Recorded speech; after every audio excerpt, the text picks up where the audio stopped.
জানেন কি, বিশ্বের সবচেয়ে প্রাচীন সভ্যতাগুলোর একটি এই মাটিতেই গড়ে উঠেছিল, যে মাটি জন্ম দিয়েছে মহান কুরুশের মতো শাসক, ফেরদৌসির মতো কবি আর ইবনে সিনার মতো বিজ্ঞানীকে। এটি এমন এক জাতির গল্প যারা হাজার হাজার বছর ধরে নিজেদের পরিচয় আর সংস্কৃতিকে বাঁচিয়ে রেখেছে নানা সাম্রাজ্যের উত্থান পতন আর বিপ্লবের আগুন পেরিয়ে। আজ আমরা যাত্রা করব পারস্যের সেই বিস্ময়কর ইতিহাসে। দেখব কিভাবে প্রাচীন পারস্য থেকে জন্ম নিল আজকের আধুনিক ইরান। স্বাগতম ইরানের সাহসী ইতিহাসে।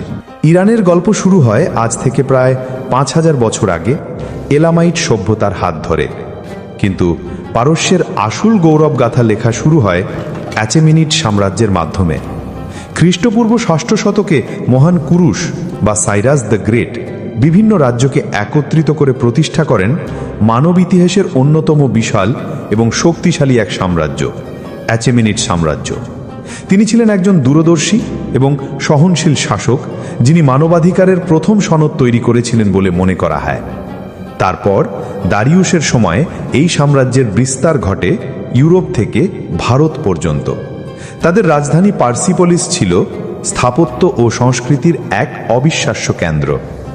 কিন্তু মহাবীর আলেকজান্ডারের আক্রমণে এই বিশাল সাম্রাজ্যের পতন ঘটে।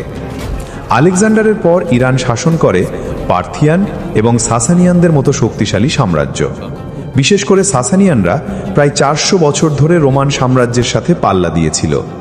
এই সময়ে ইরানে জরথুস্ত্র ধর্ম এবং শিল্প সাহিত্য এক নতুন উচ্চতায় পৌঁছায়। 7ম শতকে আরবে ইসলামের আগমনের পর পারস্যের ইতিহাসে এক নতুন অধ্যায়ের সূচনা হয়।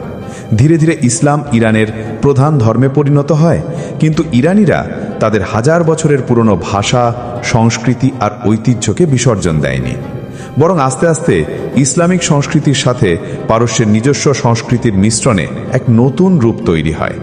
এই সময় জন্ম নেন ওমর খৈয়াম, ফেরদৌসি, রুমি আর ইবনে সিনার মতো কিংবদন্তিরা। এরপর শত শত বছর ধরে ইরান শাসন করেছে সেলজুক, মঙ্গল এবং তৈমুরের মতো বিভিন্ন শক্তি। কিন্তু ইরানের আধুনিক পরিচয়ের ভিত্তি স্থাপন করে সাফাভিদ রাজবংশ। তারাই শিয়া ইসলামকে রাষ্ট্রধর্ম হিসেবে প্রতিষ্ঠা করে, যা আজ পর্যন্ত ইরানের পরিচয়। এরপর কাজার রাজবংশের সময় ইরান ধীরে ধীরে আধুনিক বিশ্বের সংস্পর্শে আসে এবং ইউরোপীয় শক্তির সাথে তাদের রাজনৈতিক ও অর্থনৈতিক সংঘাত শুরু হয়। 20 শতকের শুরুতে রেজা শাহ পাহলভীর হাত ধরে ইরানে আসে এক বিরাট পরিবর্তন। তিনি দেশকে আধুনিক করতে চেয়েছিলেন। তার ছেলে মোহাম্মদ রেজা পাহলভীর সময় তেলের টাকায় ইরান আরও সমৃদ্ধশালী হয়ে ওঠে। তেহরান হয়ে ওঠে প্রাচ্যের প্যারিস। কিন্তু এই আধুনিকতার পেছনে ছিল এক নায়কতন্ত্র, রাজনৈতিক দমনপীড়ন এবং পশ্চিমা সংস্কৃতির অবাধ প্রবাহ, যা ইরানের ধর্মীয় এবং পারম্পরিক সমাজ মেনে নিতে পারছিল না। এরই ফলশ্রুতি 1979 সালে আয়াতুল্লাহ রুহুল্লাহ খোমেনির নেতৃত্বে ইরানে এক গণবিপ্লব ঘটে। শাহের পতন হয় এবং ইরান একটি ইসলামী প্রজাতন্ত্রে পরিণত হয়। এই বিপ্লব কেবল ইরানের নয়, পুরো বিশ্বের ইতিহাসকে বদলে দেয়। এরপর থেকে ইরান আমেরিকা শত্রুতা, ইরাকের সাথে দীর্ঘ 8 বছরের যুদ্ধ এবং পারমাণবিক কর্মসূচি নিয়ে আন্তর্জাতিক বিশ্বের সাথে ইরানের সম্পর্ক এক জটিল পথে এগিয়েছে।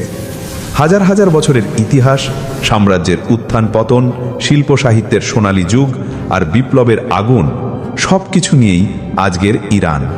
এটি এমন এক দেশের গল্প যা শত প্রতিকূলতার মাঝেও নিজের পরিচয়কে আঁকড়ে ধরে রেখেছে। ইরানের ইতিহাস আমাদের এটাই শেখায় যে একটি জাতি তার সংস্কৃতি, ঐতিহ্য এবং বিশ্বাসের জোরে যে কোনো ঝড় মোকাবিলা করতে পারে। ইরানের ইতিহাস নিয়ে আমাদের এই ছোট্ট প্রচেষ্টা যদি আপনাদের ভালো লেগে থাকে, তাহলে ভিডিওটি লাইক করুন এবং আপনার বন্ধুদের সাথে শেয়ার করুন। ইতিহাস নিয়ে এমন আরও ভিডিও দেখতে আমাদের চ্যানেলটি সাবস্ক্রাইব করতে ভুলবেন না। ধন্যবাদ।